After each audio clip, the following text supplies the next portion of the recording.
Okay, so we hope that everyone is well who's joining us today for our lesson on December 18th. 18th. Hi. And we're glad you're with us, all those in person here on Zoom at the moment. And we're going to dedicate our class today to the two fallen soldiers from Modi'in yesterday, Sergeant First Class Alexander Anisov and Moshik Rosenfeld. And Mashiko Rosenfeld, and we hope and pray that their neshamas will have an easy aliyah l'kisei hakavod, and that they will be welcomed into heaven and Shemayim by everyone up there as heroes and as people who have given their all for Bnei Yisrael and for our country. Um, we hope that everyone will add them to their prayers, and we thank their families for the sacrifice that they've made for all of us. Uh, there's sometimes you can't say anything. War is hell. War is ugly. War is hell, and it's terrible. It's terrible. So, that leads us actually to today's class, which is also about war. And I want to say a few things before we read the text. We're living through war, and when we read this chapter in Shmuel, chapter 4, we're going to read about another kind of a war. And, and the difference, though, that makes me think, what makes us different? What makes the situation different? First of all, I feel like reading the Shmuel and thinking about what we're going through. The war that we have leadership. We have people who are trying to pull our country through the best way possible. Back then in Shmuel, there were no leaders. The period of the judges had basically come to an end. Shmuel is considered the last of the judges, and Eli, the Kohen, was a terrible role model.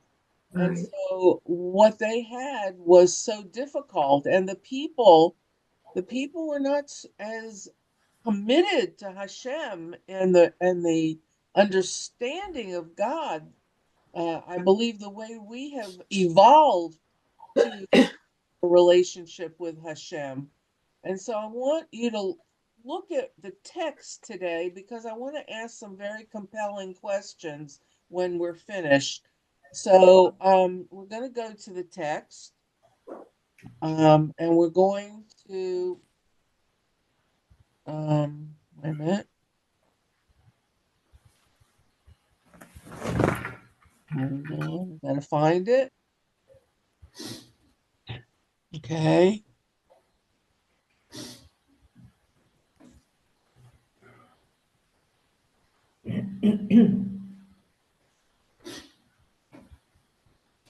Oops, that's the wrong. Hold on. Right. All right. Sorry, it's all right. Here we go. Chapter 4. Chapter 4 in Shmuel, Aleph. And we're going to start. Do I have a volunteer for reading? Anybody? Rhonda, I'll do it. Okay. Okay. Go ahead. And the word of Shmuel was fulfilled to all Israel, and Israel went to war against the Philistines, and they encamped beside Ebenezer, and the Philistines encamped in Ephek. And the Philistines arrayed their troops against Israel, and the battle spread. And Israel was beaten before the Philistines, and they slew in the battle array in the field about 4,000 men. Wow. And the people came to the camp, and the elders of Israel said, "Why has the Lord beaten us today before the Philistines? Let us take to us from Shiloh the ark of the covenant of the Lord, and he will come in our midst and save us from the hand of our enemies." And the people went to Shiloh, and from there they carried the ark of the covenant of the Lord of hosts, who dwells above the cherubim. And there with the ark of God's covenant were Eli's two sons, Hophni and Phinehas. And it was when the ark of the Lord's covenant came into the camp that all Israel... Oh, what? Did you want me to stop? אני מדברת אשתו. כן, יש לי את יודעת, הייתי בהליכה. Marcia, could you mute yourself, please? כשאני הייתי וניסיתי להתיישב בחזרה, אמרו שזה פעם אילן סיפר לי, את צריכה לדבר איתו? Marcia, can you mute yourself, please? סליחה? רגע, אוי, אני בשביל. Marcia? אוקיי, מה את אומרת? We know she speaks Hebrew. Yeah. כן, אני צריכה לעשות את זה פעם בחודש, נכון? Okay. What's happening here? Wait a minute. Okay. בסדר. Wait. Oh my God. You want me to call her, Rhonda? Yes, please. Yeah, let me call her. This is terrible. I'm so sorry. Wait a minute. Hold on. All right. Yeah. Wait. Marcia? I'm calling her. All right. Let's Hi. You know what? You know what? You need to mute yourself when you were talking. You were having a whole conversation and we couldn't hear what we were doing. So mute. Okay. All right. So, okay. All right. So mute yourself when you're on. You know how to do it? Okay. All right. Okay. Thanks. Bye-bye. Thank you, Xenia. Bye. Bye. Okay. So should we go with a 5 now? And it was when the ark of the Lord's covenant came into the camp that all Israel shouted a great shout, and the earth stirred. And the Philistines heard the sound of the shout, and they said, "I need you to move." Oh, and they said, "What is the sound of the great shout in the camp of the Hebrews?" They knew that the ark of the Lord had come into the camp. And the Philistines feared, for they said, "God has come into the camp." And they said, "Woe is unto us, for there was nothing like this yesterday and before yesterday. Woe is unto us. Who will save us from the hand of this mighty God? This is the God who smote the Egyptians with every sort of plague in the wilderness. Strengthen yourselves and become men, you Philistines, lest you serve the Hebrews as they served you, and you shall become men and fight." And the Philistines waged war, and Israel was beaten, and they fled, each man to his tents. Now the blow was very great, and there fell from Israel 30,000 infantrymen. Wow. And the ark of the God was taken, and the two sons of Eli, Hophni and Phinehas, perished. And a man of Benjamin ran from the battle array and came to Shiloh on that day, with his garments torn and earth upon his head. And he came, and behold, Eli was sitting on the chair beside the road, anxiously awaiting, for his heart trembled for the ark of God. And the man had come to tell in the city, and the whole city cried out. And now Eli heard the sound of the cry, and he said, "What is this confused noise?" And the man hurried and came and told Eli. Now Eli was 98 years old, and his eyes were set, and he could not see. And the man said to Eli, "I am the one who has come from the battle array, and I fled from the battle array today." And he said, "What happened, my son?" And the one who had reported the news answered and said, "Israel fled before the Philistines, and also there was a great slaughter among the people, and also your two sons perished, Hophni and Phinehas, and the ark of God was taken. And it was when he mentioned the ark of God that Eli fell off the chair backwards through the gate opening, and his neck broke, and he died, because the man was old and weighty, and he had judged Israel for 40 years. 40 years. Wow. Wow. And we're going to stop. We're going to stop there, because the rest I want to do a little bit later. Okay. All right. What did we just read? That we were beaten. Yeah, big time. Right, very badly. A lot of people died. Yep. What else happened here? The ark was taken. Yep. Okay. What else do we get here? They were Ellie lost they his were two they were sons. What? actually afraid of Hashem, but then Hashem was not there to stop the war. Okay. Why do you think And Ellie's two sons were killed then. right, the Kohen Gadol's Eli's sons, Right. Hophni and Pinchas were killed. What else? And also that Hashem is not the ark, that it didn't give them any more strength or victory by having it, which is very surprising to me. No, I think that it was just the whole thing that maybe they were not having any faith in Hashem. Okay. That the ark is a symbol. It's not the cure. Okay. Excellent. Both of you, Lori and Linda, you're spot on. Okay. We're going to go talk about that. Very good. What else do we learn?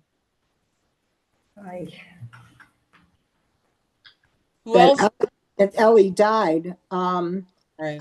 I don't know if it was from the shock of it, that it's hard, I mean, listen, you've just found out his two sons died. So, that could kill you. Yeah. Right. Okay. Of course, he was very old also. So, Right. And also the despair. It's just, I could see everybody in despair, Okay. It just seemed hopeless. Mhm. The faith. And Shmuel does not appear in any of this. Linda, have you read the text? No, I'm just thinking with this whole reading, we don't hear one word about Shmuel. That's right. He's not mentioned here. That's right. Okay. What else? I only read about the hemorrhoids, I promise. It wasn't.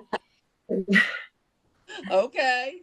All right. So all of you are 100% correct. Now we're going to we're going to start at the beginning, and we're going to do a cursory look at the story, and then we're going to go into the details. Okay. So, what has happened up until this is chapter 4? What did we learn? Does anyone remember last week when we talked about chapter 3? Anyone want to say what had happened up to this point? Well, the people trusted Shmuel, and he was also known from the north all the way to the south, and he was trusted by everybody. Okay. As opposed to not trusting him? No. As opposed to the two sons of the Kohen Gadol, who were Eli's sons, Pinchas and who were not trusted, and had evil in the eyes of Hashem, and had done evil in the eyes of their father, who could not change them and could not get them to stop doing what they were doing. So here we are. And also that Eli was a terrible failure. Yes, we learned that he was a terrible failure. He wasn't such a great father either. He seems to be a good mentor to Shmuel, but he could not control his own children. We also learn a little bit about Eli's personality up until this point, and even how he dies and how he accepts the information that the messenger tells him is very interesting. We're going to go into that. So now let's talk. Okay, the last judge in Shoftim was who? Who was? Does anyone remember from Shoftim? Who was the last Shofet? Shimshon. Shimshon. He was from the tribe of Dan. Who was it that he fought against to protect Eretz Yisrael? Philistines. Right. So now we're going to see, unlike all the other judges who fought different groups of people all around, our neighbors all around us, the Philistines, the Plishtims, are going to be enemy number one, and not going away so fast. And where do they live? In Gaza. In Gaza. Isn't that weird? Wow. Yeah. That's a mind blower. Right. Thinking So about it. they 5 cities. They have Gaza, Ashkelon, and they are on the coast. They come into the country. They are very, very strong and powerful, and they start a war. Now they know the history of the Jewish nation because it's evident here when they bring in the Ark of the Covenant. They who the Jewish people are, and they also understand who our God is, because this is not so far away from Har Sinai and the leaving of Egypt. It's 400 years basically, so give or take a few years. So that's not ancient history. And these people understood who the God of Israel was. Here we have the Philistines attacking the Bnei Israel, and the first battle is we lost, and we lost 4,000 men. That's a lot of men. That's a tremendous amount of men. And then what happened? The people don't understand what's going on. Why Hashem is not with them? What have they done to give Hashem any reason to not support them in this war? And so consequently, they make the decision to go to Shiloh and get the Aron HaKodesh, thinking that they'll bring the Aron HaKodesh and that it will be help them in the war. It'll give them strength and protect. They bring it, and who are the people who are bringing it, who are carrying it into the camp? Oh, his sons. Yeah. Hophni and Pinchas, Eli's sons. Yeah. Clearly not the two people you would want to bring in the Aron Kodesh if you if you were hoping for strength and help from Hashem. So the battle restarts. They go back into it again, and what happens? 30,000 men killed. Mhm. What a terrible, terrible situation. I mean, this is unbelievable, the kind of loss. And some of the Mefarshim tell us that this is one of the greatest losses in all the battles of Am Yisrael. Whether that's exactly true, I mean, we've had some pretty bad losses in Sefer Shoftim, but this is huge, huge. Can you imagine the numbers of people? It's huge. So the people not only lose that tremendous amount of neshamas, but when the Plishtim, the Philistines, hear that the Aron is in their midst, they're very worried. They're very worried that God will protect Bnei Israel. And what happens? Doesn't. There's tremendous loss. And then the Plishtim take the Aron. So we have severe losses. We wonder where God is in all this equation.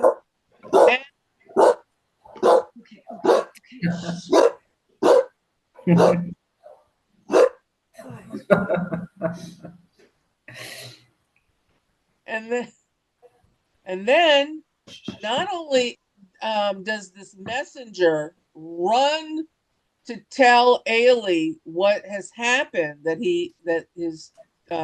it's interesting for us to take a look at how he presents the information. Let's see, can we find the pasuk? And okay, now Eli was here, right here. 13 pasuk. Okay, can you read it? Go ahead, Marcia. Okay, and he came, and behold, Eli was sitting on a chair beside the road, anxiously waiting, for his heart trembled for the ark of Hashem. Okay, And the stop. man, Wait, stop. What did it say? He was waiting and he was trembling for what? the ark. For the Ark of Hashem. The ark. Was he trembling for his sons? No. No. Was he trembling for Bnei Israel? No. He was worried about what? The Ark. The ark. The ark. Okay. Go ahead, Marcia. And the man had come to tell in the city, and the whole city cried out. Now Eli heard the sound of the cry, and he said, "What is this confused noise?" And the man hurried and came and told Eli. And we don't know what he says exactly, right? Well, go ahead. The man Well, you said do. right here. Now Eli was 98 years old, and his eyes were set, and he could not see. Go ahead. Now what's the man going to say? And the man said to Eli, "I am the one who has come from the battle array, and I fled from the battle array today." And he said, "What happened, my son?" And the one who had reported the news answered and said, "Israel fled before the Philistines, and also there was a great slaughter among the people. And also your two sons, Hophni and Pinchas, and the ark was taken." Okay. Your two Stop. sons Okay. perished. All right, let's stop I here. wonder why he died. Okay. So What news? he's waiting to hear the news about the ark. He's very concerned about the ark. And we're going to talk about his concern about the ark, and why it doesn't say he was so worried as a father for his children. And then it tells us that there was a terrible slaughter, that the Bnei Israel, were killed. Tremendous numbers were killed. Your sons were part of the deaths, and the ark of God was taken. So this was not good news for Eli, a man of his age and a man of his health. Apparently was not in health, and he falls over and dies. Okay, so now we're going to take a closer look at at some of what was going on. Okay, so first of all, we hear that we're at war. Second, we hear that 4,000 people die, and then we hear that the covenant is going to be taken into battle.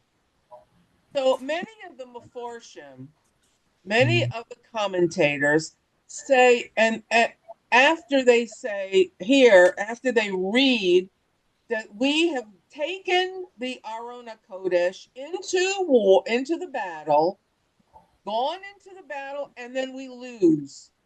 And they say, what is the reason for this terrible defeat? We had the Aron with us. What was it that caused Bnei Yisrael to lose? Now, the first commentary that we can look at is Rashi. And Rashi has a very, very interesting take on this. And he says that there were actually two Aron Kodesh, one that held the Luchot and another that was in the Mishkan that could be used whenever needed. And he gets his information about two Aron Kodeshes from the Torah in Devarim, where it talks about Betzalel and Betzalel, the artist, crafting and making the Aron HaKodesh, and how it was fashioned and what he was supposed to do, and the measurements, etc. And it says something infers something about a second Aron. Now, not going into all of that, Rashi says the wrong Aron was taken, and that's why Bnei Yisrael were punished, and they had a terrible. Now, Rambam, just as famous, just as good a person here to make a commentary, says absolutely not. He says absolutely there was no such thing as a second Aron. Rambam, did you say? Rambam. He says absolutely not. This is incorrect. He said Rashi's not correct. This is not. There was never a second Aron, and the fact is, says Rambam, that they were not supposed to take the Aron out, and that it was just not mentioned at all. And it is what it is. He doesn't give a tremendous amount of information, but he does dispute Rashi. Now, there's another person who also have commentary on this, and that was Ralbag. These are three people that are very, very well known, and they all have different opinions. And Ralbag says the sin was that they went out to war with the without asking. The Kohen Gadol had a breastplate with the 12 stones on it. Do you remember? It was called Urim and Tumim, the Tumim, and they did not ask the breastplate, the Urim and Tumim, what to do in terms of going to war. Now we know that all the time, Cohen would ask Hashem by way of the in his prayer and questioning Hashem, what should we do about XYZ?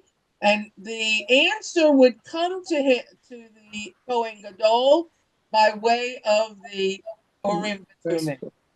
So Ralbag feels that the whole war was caused by not going to Hashem and asking him what should be done properly. Now, Mefarshim said, absolutely not.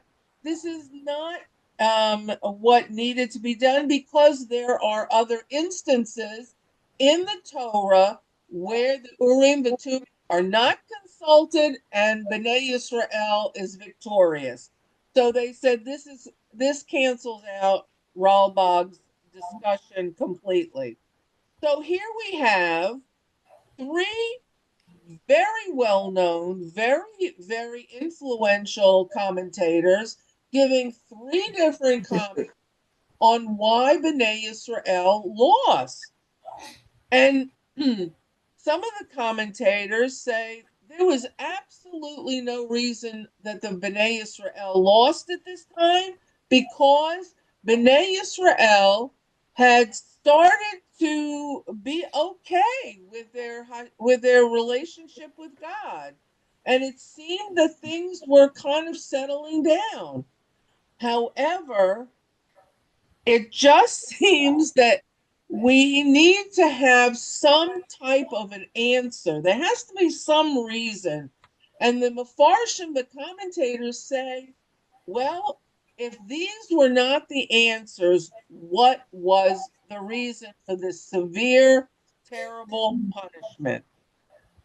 So, following the first defeat, the people of Israel say, well, why has the Lord gone against us? Why are they not why is Hashem not with us? And I want you to read something very interesting. I'm going to show it to you on the screen, because I think this is our answer. Uh, um, we're going. Do you see it right here? Can you see? Becky, can you read this? Yeah. Following the first defeat, the people of Israel say, why has the Lord smitten us before the Plishtim? Let us fetch the ark of the covenant of the Lord out of Shiloh to us, that when it comes among us, it may save us out of the hand of our enemies. What will save us? Look what I have in red. It It. What's it? has to be the ark. That's right. That The the ark. Aron is going to save us. It. It So will. it's not Hashem. So what should, instead of it, what should that word be? Hashem. Hashem. God. Right. Right. It So almost seems like an idol. They're looking at the ark as an idol. exactly. Very good. Right. That's good. Okay, very good. They are looking at the ark as if the ark itself, Mm-hmm. not them, not what it represents, but the ark will save them. It's a terrible mistake, because they're giving the our own power that it doesn't have. Right. Okay, so it now seems that the cause of this terrible, terrible defeat is because of misplaced, misguided um, trust in the wrong Trust. thing. And instead of turning to God in prayer, they try to solve their problem Okay. an external, an existential kind of a situation, a means, and they bring something, a something rather than Hashem into their midst, and they don't give God the due that He deserves in helping them in this battle. They don't pray to God. They're just carrying this ark and saying, the ark is going to save us. This is a terrible, terrible Avera that Bnei Yisrael suffered terribly from. And the Mefarshim say that this kind of behavior, this kind of thought process, so out of touch with the relationship with Hashem. And on top of that, the the two people That touched it. that bring in the Aron HaKodesh into the battlefield are the biggest sinners of all. Right. Pinchas. So, it's like adding insult to injury. Anda, Yes. I have a question. Yeah. In the ark were the Luchot? The ark had the Luchot in them, yes. Okay, so are they referring to the ark or to the ark and the Luchot? Well, it doesn't really matter. Doesn't matter. The truth of the matter is it doesn't matter what there was in the ark, even though those are holy articles, the Luchot are holy, but they're not God. It Mhm. doesn't Right. matter. It doesn't matter whether the Luchot were in there or a Well, piece of no. paper. So why Right. do we take the Torah into battle? I mean, We don't we don't take a Torah into battle. We they we may take it with us to read the Torah to daven with, but the No, Torah it doesn't doesn't go go into into the battle. battle. but I mean, even today, Torahs aren't taken into the war. People aren't carrying Torahs and guns into the battle.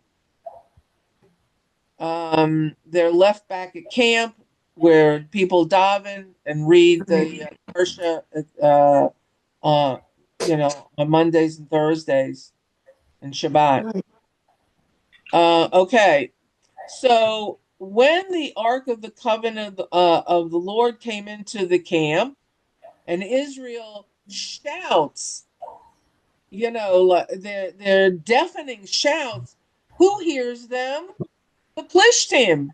And the Plishtim are saying, Bnei Yisrael has brought the Ark of the Covenant into their midst, and they've brought their God into their midst. They knew what the Ark stood for, that it was God, but the Israelites didn't. And it caused the Plishtim to tremble. They weren't afraid about the ark. They were afraid that God came with it. Right. So the enemy understood, but we didn't. Again, another part of something we did not understand correctly, which it's hard to understand this in some ways, because we wonder what was the significance, what were the people learning, what were the tell about God and Torah and mitzvahs and whatever. But this was a time where we clearly see that chesed and mitzvah were not happening amongst the people, and that we sometimes misplace our trust, and the consequences for that were very, very serious. Yeah. Okay, so up to now we have all the details of what happened, and now we're at a point where the Bnei Israel and the Plishtim go back into war. The Plishtim are afraid. They're very concerned that they're not going to win, and lo and behold, they do. They do. They do. So they not only kill a huge amount, the 30,000, but they take the Aron with them, and they feel as though they will bring our God, by way of the Aron into their midst. So the shouting and the tremendous noise and the celebration that the Aron had come into the midst of the Bnei Yisrael camp was basically in vain. It was misplaced, a trust in the wrong thing, and Bnei Yisrael suffers terribly as a result of this. So then, uh, uh, the messenger comes back to Eli, and he tells him in what has gone on. He reports to the people. The people start crying, and Eli hears that the people are crying. He wants to know what the noise is and what's going on.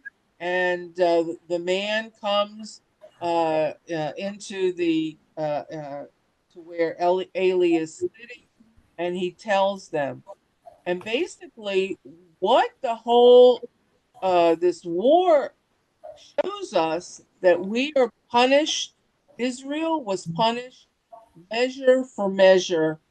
The sin of bringing the Aaron into the camp and misplacing, basing our all the hopes and all of the, the confidence in a structure is almost as if we're trying to recreate maybe the uh, uh, golden calf. We misplaced judgment, misplaced hope, and false hopes, and not praying directly to God. So Eli hears in that the Aaron has been taken, and he falls off his chair and he dies. Now, the interesting thing is, I'm trying to find something here. Okay. So what happens when after Ailey dies? There's another part um, of the chapter that we did not read, and I'm gonna show that to you now, because there are consequences to what happens, not only for Ailey but Ailey's family.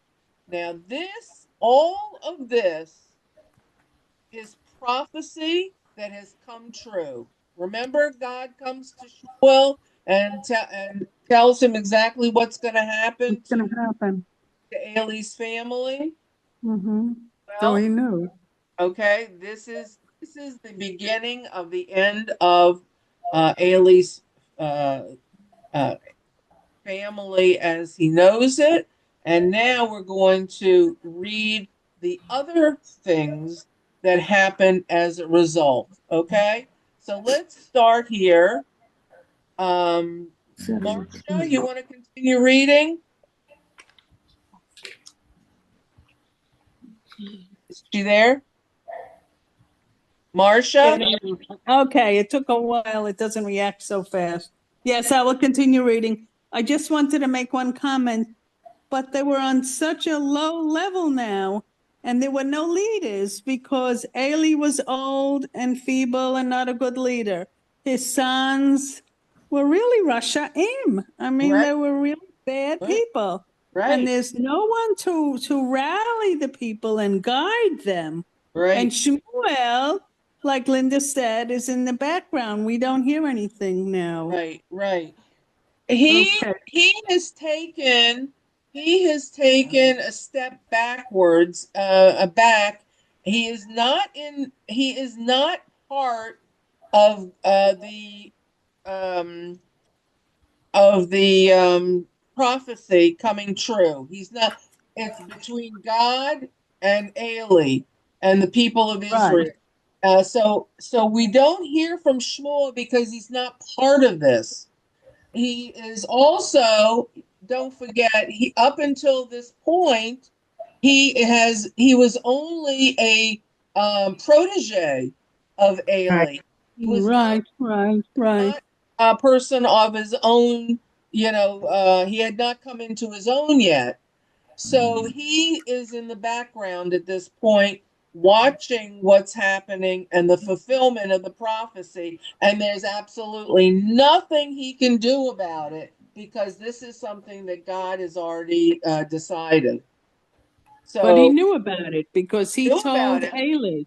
right? But Right, he can't change it. right, right, right. Okay. So there's Okay, no reason for him to intervene at any point. Okay, so here, let's start. from 18, correct? Yes. And it was when he mentioned the ark of Hashem that Eli fell off the chair backward through the gate opening, and his neck broke, and he died, because the man was old and weighty, and he had judged Israel for 40 years. Okay. And his daughter-in-law, Right. continue? Yeah, yeah. And his daughter-in-law, Pinchas's wife, was with child, ready to give birth, and she heard the news concerning the taking of the ark of Hashem, and her father-in-law and her husband had died. She knelt and gave birth, for her pains had suddenly come upon her. Go Sorry, ahead. I can't move it up.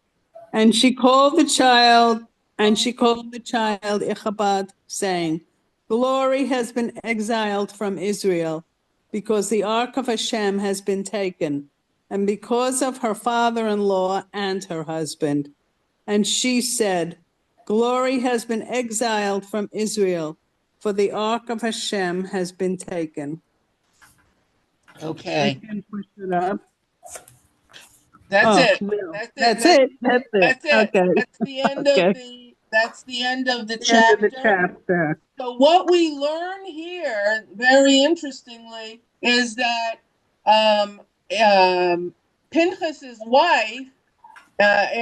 Now here also, what did she hear? The daughter-in-law of Pinchas's wife. She hears what about the news? Right here. Read this again. Where I'm moving. Concerning the taking of the ark of Hashem, and that her father-in-law and her husband had died. Well, So that was the order. that's the The order. ark. Now, see, you see her misplaced also. Mhm. It's also says she was concerned about the Aron being taken. Right. Okay. Don't Mhm. forget, she lives in this family. She's a lot of misplaced ideas in this family, and that her father-in-law, and then the last part, her husband dies. I'm not sure that that's the right order, but okay. But we don't know, because the father-in-law is elderly and the son is younger, so maybe out of respect for his age. Oh. And he was also the Kohen Hagadol. Okay, but you would think that she would be most concerned about her husband. But all right, so let's go on. And then she has the child, and she cries out that his name is Ichavod. In English, it's Ichabod, but Ichavod means in Hebrew, there is no kavod. And who is that referring to? What is that referring to? There isn't any kavod in what has happened with the Aron HaKodesh, because we didn't give God the kavod. No. Okay? We Wow. did not give God his due. We did not pray to God. We did not give kavod to Hashem to help us in our time of need.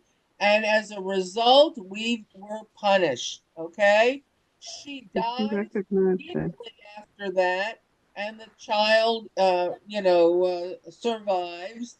So we see that there is the house of Eli has not been completely destroyed. There are other people in the house of Eli, but from here on, they don't have the significance or importance as someone who had been a successful Kohen Gadol family would have gotten. Okay, this is kind of where it ends for Ailey's family that we hear. We'll hear bits and pieces, but we were not going to hear a whole lot now. And it says here, and she, what is the last one? She said, "Glory to." Glory has been exiled from Israel, for the ark of Hashem has been taken. Right. Okay. But she So, recognized it. She yes, recognized what was wrong. right. Yeah. I mean, she also is anxious about the ark being taken. It seems as if the people all had like I said, misplaced value. And there is tremendous punishment as a result of all of that.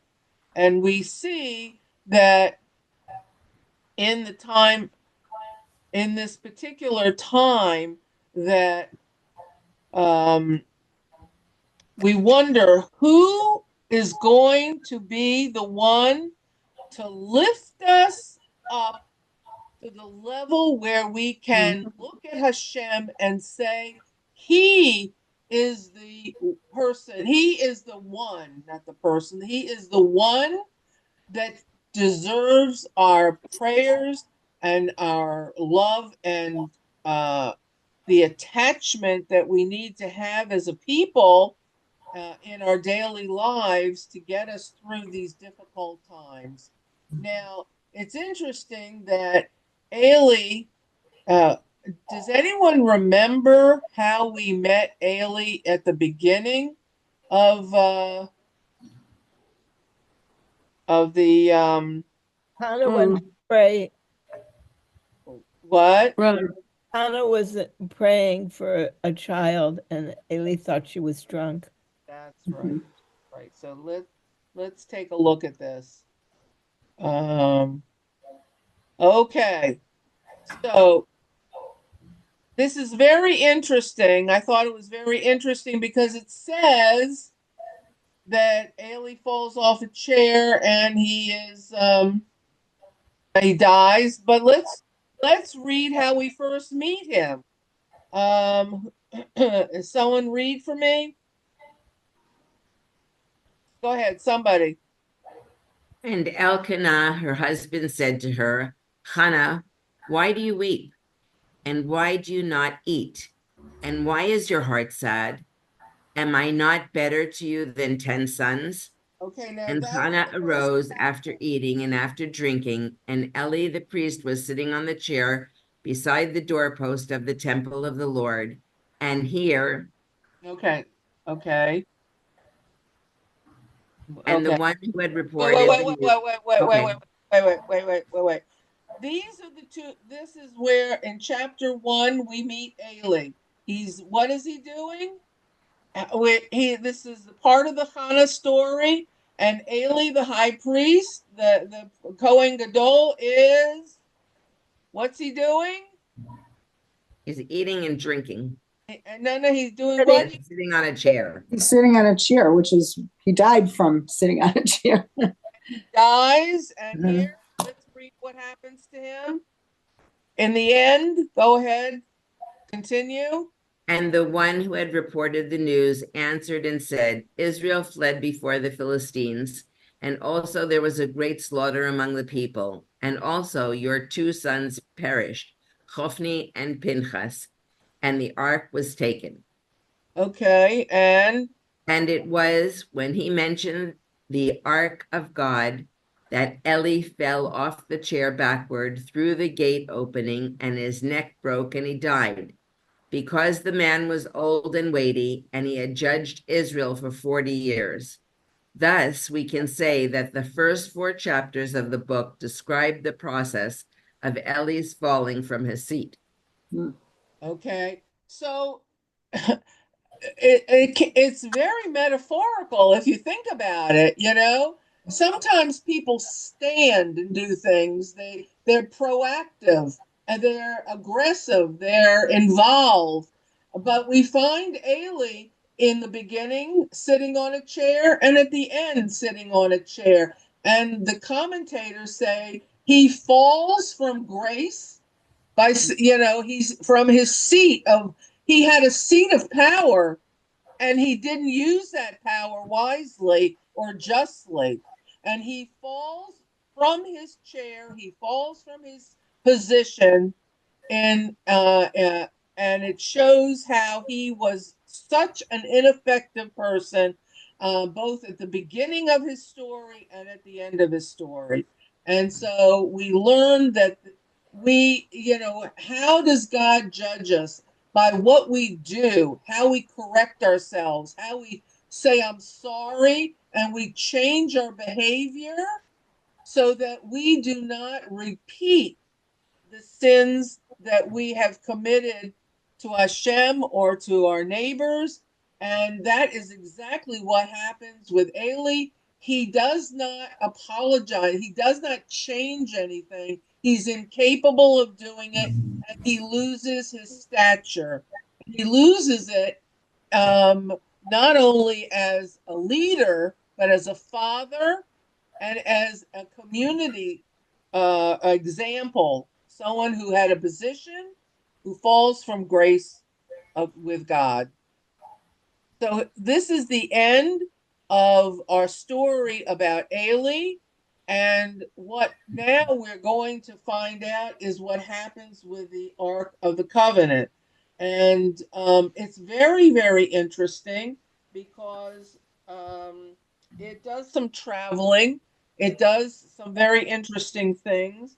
And we're going to learn what happens with the Plishtim, the Philistines, the Aron, and how Shmuel now that Eli is gone, now that the house of Eli HaKohen has been diminished, how Shmuel starts to take over, and he becomes the last of the judges and the first of the prophets, and how he has a relationship unlike anyone so far that we've seen in Ketuvim, and he has a relationship with God that is very unique.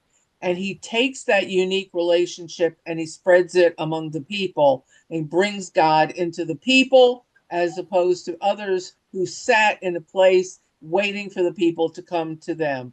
And this is a very unique individual and a very, very, very amazing person. And that's why they compare Shmuel to Moshe Rabbeinu. So we're going to go to that next week, and I hope 10 after 12. Yeah, I just wanted to finish it up because I wanted to move forward next week. I thank you very much for staying with me, and I hope you have a rest of the week that's wonderful, peaceful, safe, and that Hashem should only watch over all our children and our grandchildren in the war, and keep everyone safe, and just keep saying your prayers to God. Take good care, everyone. Stay healthy. I'll Shabbat see you. You. Bye, shalom, everybody. everybody. Shabbat shalom. Bye Shabbat bye, everyone. shalom. Thank you. Thank you. Bye bye, Thank you. everyone. Bye.